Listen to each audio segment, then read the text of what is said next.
வன்னியர்களுக்கு 15% இடஒதுக்கீடு வழங்கப்பட்டால் திமுகவிற்கு நிபந்தனையற்ற ஆதரவளிப்போம், வழங்கவில்லை என்றால் மக்களுக்கு உண்மையை எடுத்து கூறுவோம் என பாமக தலைவர் அன்புமணி எச்சரித்துள்ளார்.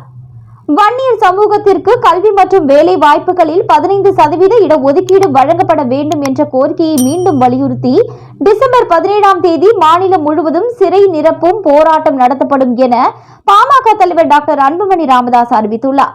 தமிழக அரசின் அலட்சிய மனப்பான்மையை கடுமையாக விமர்சித்த அவர், இது ஒரு அரசியல் கோரிக்கை அல்ல, இது வன்னியர்களின் அடிப்படை சமூக நீதிக்கான போராட்டம் என தெரிவித்தார். அன்புமணியின் கூற்றுப்படி கடந்த செப்டம்பர் மாதத்திலேயே 2 மாதங்களுக்குள் 15% உள் ஒதுக்கீடு வழங்கப்படாவிட்டால் இளைஞர்களை திரட்டி சிறை நிரப்பும் போராட்டம் நடத்தப்படும் என எச்சரிக்கை விடுக்கப்பட்டிருந்தது.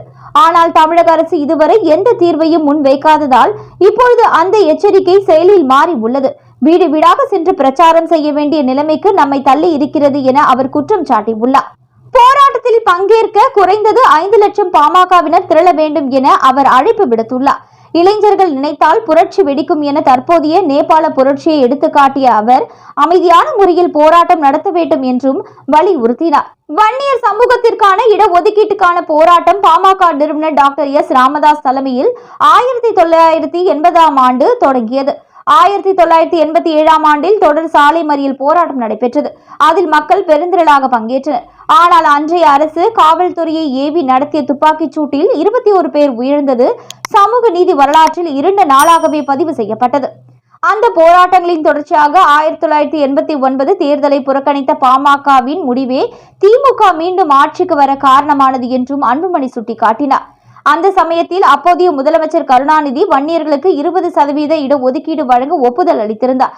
ஆனால் பின்னர் சிலரின் ஆலோசனையின்படி அந்த முடிவு மாற்றப்பட்டு 107 ஜாதிகளுடன் சேர்த்து மிகவும் பிற்படுத்தப்பட்ட வகுப்பு என்ற பிரிவு உருவாக்கப்பட்டு அதற்கே 20% இடஒதுக்கீடு வழங்கப்பட்டது. அன்றைய அரசின் அந்த ஒரு முடிவே வன்னியர்களின் முன்னேற்ற பாதையை தடை செய்தது என அன்புமணி வலியுறுத்தினார். வன்னியர்களுக்கு கல்வியிலும் வேலை வாய்ப்பிலும் உரிய பங்கீடு கிடைக்காமல் 32 ஆண்டுகள் கடந்துவிட்டன. இதனால் தான் 2020-21 நாங்கள் மீண்டும் குரல் கொடுத்தோம். அதிமுக ஆட்சியில் 10.5% உள் இடஒதுக்கீடு வழங்கப்பட்டது.